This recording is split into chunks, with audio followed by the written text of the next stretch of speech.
पुरानी पेंशन योजना बहाली मंच कई समय से पुरानी पेंशन को बहाल करने के संघर्ष में लगा हुआ है। इसी क्रम में पुरानी पेंशन संयुक्त बहाली मंच के नेता हरि किशोर तिवारी ने बताया कि पुरानी पेंशन योजना बहाली संयुक्त मंच द्वारा 16 मई 2023 को पेंशन रथ यात्रा का प्रथम चरण का शुभारंभ कानपुर नगर से किया जा रहा है, जो कि बुंदेलखंड से पूर्वांचल के समस्त जनपदों से होकर लखनऊ में समाप्त होगा।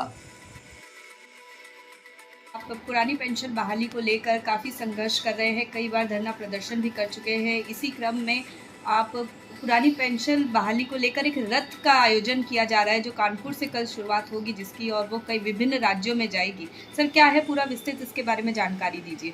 देखिए, राज्य कर्मचारी हों या केंद्र कर्मचारी हों, सभी लोगों को पेंशन की समस्या बहुत बड़ी दिखाई पड़ रही है। 2005 में 4 में सरकारों ने खत्म किया और ये कहा था कि आपको पेंशन से ज़्यादा पैसा देंगे। हमारे वेतन से पैसा कटता है, पैसा इकट्ठा होता है, उसके बाद इकट्ठा होकर वो केंद्र में चला जाता है। ये FRDS को बोलते हैं, वहाँ इकट्ठा होता है और वो लोग अपना शेयर मार्केट में लगाते हैं।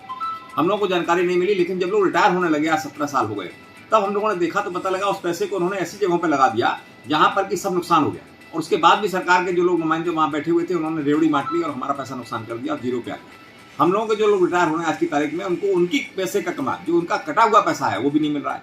उनके पास में जो पेंशन मिल रही है 1000-2000 रुपये मिल रही है।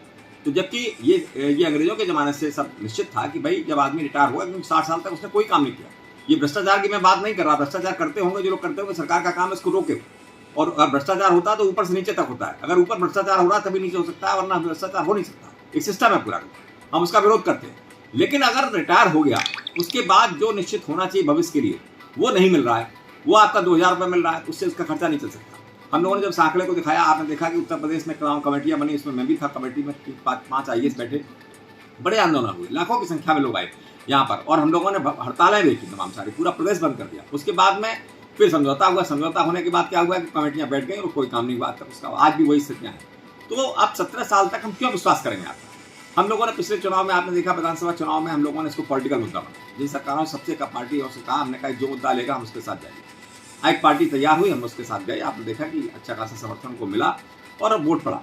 तो हमारा कहना यही है कि उसके बाद आपने देखा कि राजस्थान में हुआ, हिमाचल में हुआ, वहाँ हुआ, झारखंड में हुआ, कई स्टेटों में, आज लगभग 5-6 पंजाब में हुआ, 5-6 स्टेटों में हो गया। आज कर्नाटक की सरकार बदल गई और कर्नाटक में भी लिया हुआ है एजेंडे में कि हम आएंगे तो हम सरकार में हम आज को करेंगे। तो हमारा तो काम हो रहा है। वहाँ भी IAS है, यहाँ भी IAS है। आखिर IASओं की समझ में वहाँ आ रहा है तो हमारे क्यों समझ में आ रहा है? यहाँ कहते हैं बोझ हैं आप, हम गारंटी देते हैं कि हम बोझ नहीं है। हमसे देख लीजिए कि हमारा जो तनख्वाह में से, वेतन में से पैसा काटा है, हम उसी में से लेंगे।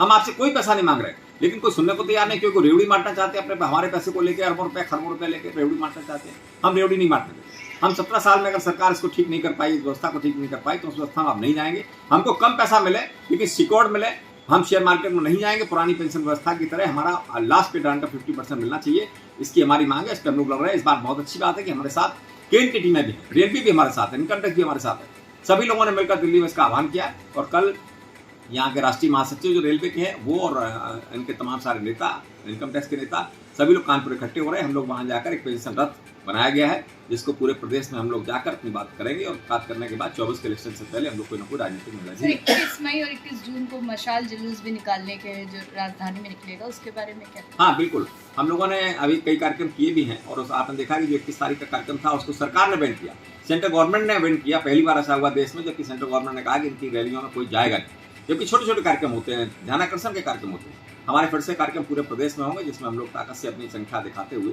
और उन कार्यक्रमों को करेंगे। ये सांकेतिक कार्यक्रम है, सरकार चेते और हमारी बात सुने।